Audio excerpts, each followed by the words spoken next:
एका घराबाहेर 3 लहान गरीब मुलं बसली होती. त्यांना अतिशय भूक लागली होती. काही वेळाने त्या घरातून एक महिला बाहेर आली. त्या तिघांना पाहून ती महिला म्हणाली की तुमच्याकडे बघून असं वाटतंय की तुम्हाला खूप भूक लागलीये. जर तुमची हरकत नसेल तर तुम्ही माझ्या घरी येऊन काहीतरी खाऊ शकता. ती मुलं म्हणाली की हो, आम्हाला खरंच खूप भूक लागलीये आणि आम्ही येऊ शकतो. आमची इच्छा आहे तुमच्या घरी जेवायला यायची, पण आम्ही तिघं एकाच वेळी एकाच घरात नाही जाऊ शकत. माझं नाव आहे धन, पैसा.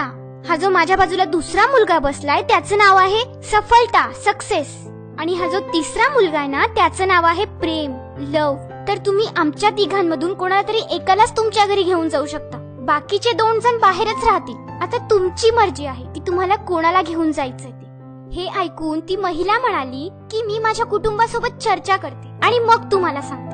तिने तिच्या फॅमिलीला येऊन सगळं सांगितलं. तेव्हा तिचा पती म्हणाला आपण पैशाला इन्व्हाइट केलं तर तिथे जे धन आहे त्याला आपण बोलवू, म्हणजे आपल्या घरी पैसा येईल आणि आपण आपल्या सगळ्या इच्छा पूर्ण करू शकू. त्यावेळी त्याची वाईफ म्हणाली नाही, याहून चांगलं तर असं आहे की आपण सक्सेसला आपल्या घरी बोलवू, सफलताला आपल्या घरी बोलवू.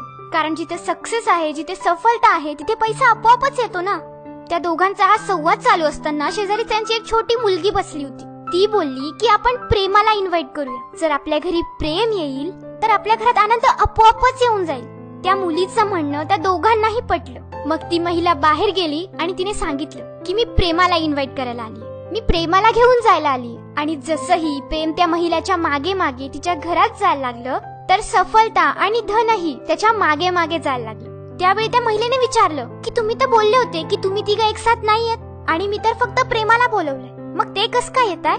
तेव्हा ते बोलले की हीच तुझी परीक्षा होती. कारण जिथे फक्त धन, पैसा यालाच बोलवलं जातं ना, तिथे सफलता आणि प्रेम कधीच जात नाही. आणि जिथे फक्त सफलताला बोलवलं जातं तिथेही प्रेम आणि पैसा थोडा मागे राहून जातो. पण ज्या ठिकाणी, ज्या घरात प्रेम असतं ना, आपुलकी असते ना, तिथे सफलता, धन, पैसा दोघीही मागे मागे येतात. ही छोटीशी गोष्ट आपल्याला बरंच काही शिकवून जाते की आपण आजकाल पैशाच्या मागे तर लागलोय, सफलताच्या मागे तर लागलोय, पण या सगळ्यात ते प्रेम, ती आपुलकी खूप मागे राहून गेलीये. आणि जिथे प्रेमच नाहीये ना, तिथे कितीही पैसा असू द्या, कितीही सक्सेस असू द्या, या सगळ्याचा काहीच उपयोग नसतो. पण जिथे प्रेम असेल ना, तिथे ह्या दोघी गोष्टी आपोआपच येतात. म्हणून कधीही पैसा आणि सफलताच्या मागे इतकेही धावू नका की प्रेम मागे राहून जाईल. तुम्ही धनवान बना, तुम्ही सफल व्यक्ती बना, पण ते बनण्याच्या नादात तुमच्या प्रेमाला मागे सोडू नका. तुमच्या माणसांवरचं तुमचं जे प्रेम आहे ना, ते नेहमी टिकवून ठेवा.